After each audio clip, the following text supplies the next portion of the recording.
પોરબંદરની મહિલાને સસ્તા સોનાની લાલચમાં ભોળવાઈ ગઈ. પોરબંદરના માધવપુરની મહિલાને સસ્તા સોનાની લાલચમાં ધારી લવાઈ. સસ્તામાં સોનું મેળવવાની લાલચમાં માધવપુરની મહિલાએ 7 લાખ ગુમાવ્યા. માધવપુર ઘરે જઈને જોયું તો નકલી સોનું નીકળતા ધારીમાં પોલીસ ફરિયાદ નોંધાવી. ધારીમાં ખોટું સોનું પધરાવીને ફરાર થયેલા 3 આરોપીઓ એલસીબીએ ઝડપી પાડ્યા.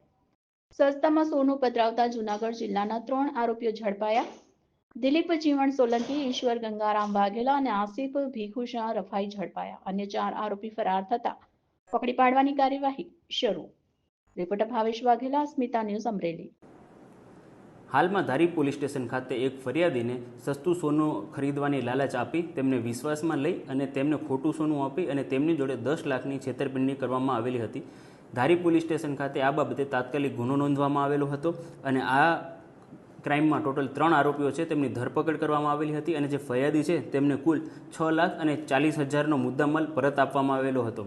આની સાથે જાહેર જનતાને એ પણ અપીલ છે કે જ્યારે પણ આવા ફ્રોડ કે ન્યુસન્સ આવતા હોય છે ત્યારે આવી લાલચમાં ન આવે અને જો તમને કોઈક પણ આવી લાલચ આપે તો તરત નજીકના પોલીસ સ્ટેશનનો સંપર્ક કરવો. મારું નામ ચૌહાણ વનિતા કાના છે. હું પોરબંદરના માધવપુરની રહેવાસી છું. મારે યારે માંગરોળના 2 બાપુ આવ્યા હતા.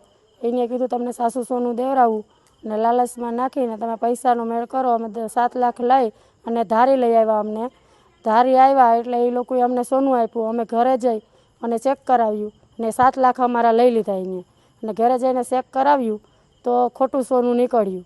એટલે અમે સીધા ધારી પોલીસ સ્ટેશને આવ્યા, ફરિયાદ લખાવી અને ત્યાંથી પછી અમે અમરેલી એસપીમાં ગયા. એસપી સાહેબે પૂરેપૂરું નિવેદન દઈને અમરેલી પોલીસ સ્ટેશનમાં કાર્યવાહી તાત્કાલિક કરી. ગુનેગારને શોધી લીધા તાત્કાલિક ને મુદ્દામાલ સાથે બધું જપ્તે કરી અને મને પૂરેપૂરો ન્યાય દેવરાવ્યો. એ બદલ હું અમરેલી પોલીસ, જિલ્લા પોલીસનો અને એસપી સાહેબનો ખૂબ ખૂબ આભાર વ્યક્ત કરું છું.